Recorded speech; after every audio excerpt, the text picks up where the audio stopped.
Hey, everybody. All right. Good almost evening. Here we go. I Was Running by John Wayne Comunale. Whenever you start a story with, "So I was being chased by the cops," there's something inside your brain that says, you'd better listen up, because this guy is a badass. The same voice that tells you how you want to be a badass too, but how you can never be as badass as this guy when the only time you were chased by anyone, it was the cashier at CVS who ran out to the parking lot to give you the change that you left behind. No one has ever been called a badass for forgetting to take their change. No one. So anyway, I was being chased by the cops, but let me back up some. It was my freshman year at Sam Houston State, and not very far into the year either. Despite my new situation and surroundings, I'd managed to fall in with a few other wayward stoners, bonding over our favorite recreational pastime. I don't know if you could call it serendipitous, where fall stoners emit a certain frequency to attract their own kind. Science should really look into that. I lived in one of 4 small 2-story dorms called wellness centers because they were the furthest student housing from campus, and the walk back and forth was supposed to promote wellness. From what I understood, they were originally designated exclusively for athletes, but because they were all too cool to live in dorms, the school opened the houses to all of the students. At the first house meeting, our RA welcomed us warmly and gave us all the information we needed, including a list of requisite rules along with consequences of breaking said rules. I wasn't paying too much attention, but no one really was as our eyes wandered around the room, sizing each other up, trying to appear as cool as possible. When the topic of drugs was brought up, I tuned back in to get the scoop on what could potentially have an effect on my lifestyle. At the time, it was made very clear that the university had a strict no-tolerance policy, and being caught with drugs in the house or anywhere else on campus was grounds for immediate expulsion from the school with no reimbursement on tuition. I made note to exercise extreme caution with where I kept my weed, as well as where I chose to smoke it. It didn't take long for my diligence around the matter to wane.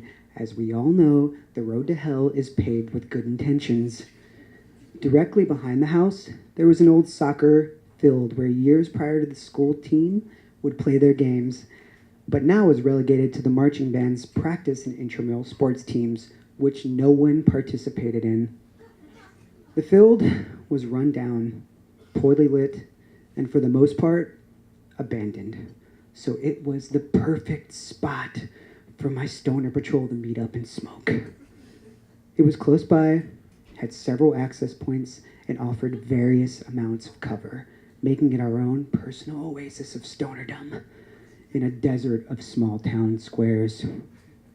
One evening, I received a call from a member of my smoke posse saying he had just picked up a bong and was headed down the hill for a session at the soccer field. I gathered the rest of the group, and we met him on the bleachers, which were uncovered, but darkness provided all the cover we needed, or so we thought.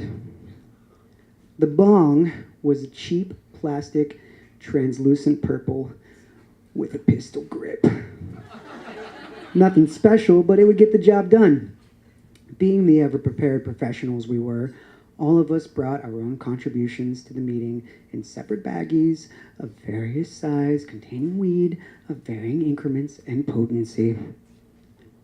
We wasted no time in loading the bowl and popping the cherry on that beautiful purple bastard. When across the soccer field, we saw headlights coming over the hill of the parking lot. We froze, hoping to remain undetectable beneath our trusty shroud of night. But those hopes were dashed when a spotlight attached to the car exploded with a high-watt, ultra-focus light that tore away our precious shroud, leaving us betrayed and exposed. I wasn't sure what we were supposed to do. I mean, I know what we were supposed to do, but in that moment, something inside all of us said to run. And run we did. The 5 of us went in separate directions, which would have been a great idea if we didn't all decide to head for the same exit. In the rush of confusion, I tossed my baggie of weed off into the bushes, unaware the rest of my friends did the same. Two of them were way faster than myself, and I cursed their physical prowess. Between heaving gulps of air that burned my resin-coated lungs, I plunged to the gate onto the sidewalk and saw up ahead my fast friends had run past two police officers who were running up the hill with them. The other officers turned to chase after without noticing me. A quick scan over my shoulder showed no one was coming up behind, so I sprinted down the hill toward my dorm, hoping to make it to the back door before I was spotted. My heart sank when after 10 feet I heard someone else crash out the gate behind me. My hopes were reinvigorated, however, when I turned around to see it was one of my friends having a decidedly harder time running than I was. "Wait!" he called out, gasping. "Please! John! Wayne! Stop!"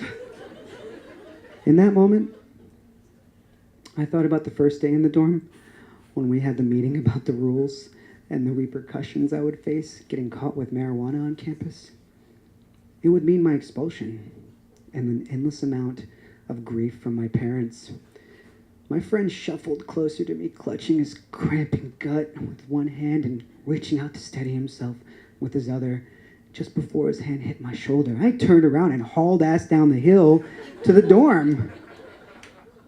I thought I heard him cry out in agony or anger, but I hit the back door and ran up to the stairs to my room. I sat silently in the dark for a minute, trying to steady my breathing, which was quickly shifting into panic attack mode.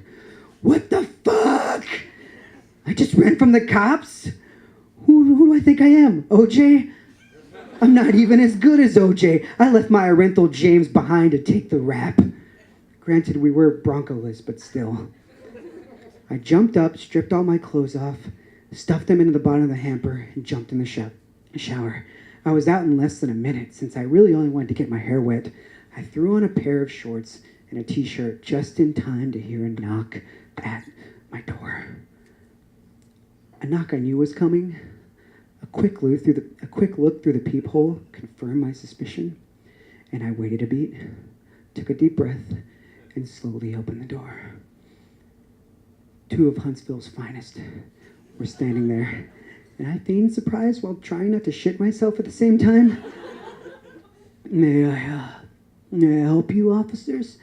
I said, doing my best impression of someone who had just woke up. "Can I see your ID, sir?" one of the officers asked flatly. I snatched my wallet from the desk, fished out my license, and quickly handed it to him. "Have you been anywhere tonight?" he asked, examining the document. "Me?" I sputtered. "Tonight? No, not tonight. I mean, I went to eat dinner earlier, but I've been here ever since." I hadn't noticed the officer behind him holding down the button of his radio until he put it to his mouth and spoke. "You get that, Chief?" he asked. The radio emitted a static-filled screech, followed directly by an authoritative voice saying, "Bring him down." I wasn't cuffed, but was flanked by two beefy officers as we walked down the stairs, past everyone hanging out in the common room, and out into the street where I saw the rest of my friends standing by the side of the road, each with their own police escorts. I joined the lineup, and we stood there as a senior officer paced before us, administering an ear beating about why we should never run from cops. We put ourselves in danger, and his officers in danger, having to chase us down. I very badly wanted him to get to the end of his lecture, so we could just get down to the station and get this over with. But then came an unexpected twist. Since we jettisoned the illegal cargo from our persons, none of us could be charged with possession. We were also told our friend who brought the bong and was the slowest of us all took the blame. No, he's a good guy. He told them it was his bong. He was the only one smoking, and we were all there. We were only there to console him through a recent breakup. The only punishment doled out was a paraphernalia ticket to our bong-toting buddy and a harsh warning to the rest of us. Then just like that, the officers were in their respective patrol cars, down the road, and out of sight. We laughed. and hugged, unable to believe any of this was real. As I suspected, the friend I'd left behind ratted me out. But it was explained to me by the group that after they'd all been rounded up, they were told to either give up the name of the one who got away or go to jail. I understand why they made the choice, but took mental note not to include them in any mafia-type work if the opportunity ever presented itself. The ticket ended up costing our fall guy $300, which we all chipped in to pay a part of. I'd like to say the experience put the fear of God into us, and it did, for about a day and a half. But after that, the stoner squad was back to our old tricks. We still met at the soccer field to smoke, but stuck to our usual spots, avoiding the bleachers altogether. I wish I could say I learned a lesson and somehow grew from the whole ordeal, but I can't claim either. The obvious takeaway should have been to not run from cops. But I got away. So no lesson there. Either way, I leave you with this bit of wisdom. Go ahead and run, my friends. Because anything is possible. Also, make sure your friends can keep their mouths shut. Thank you.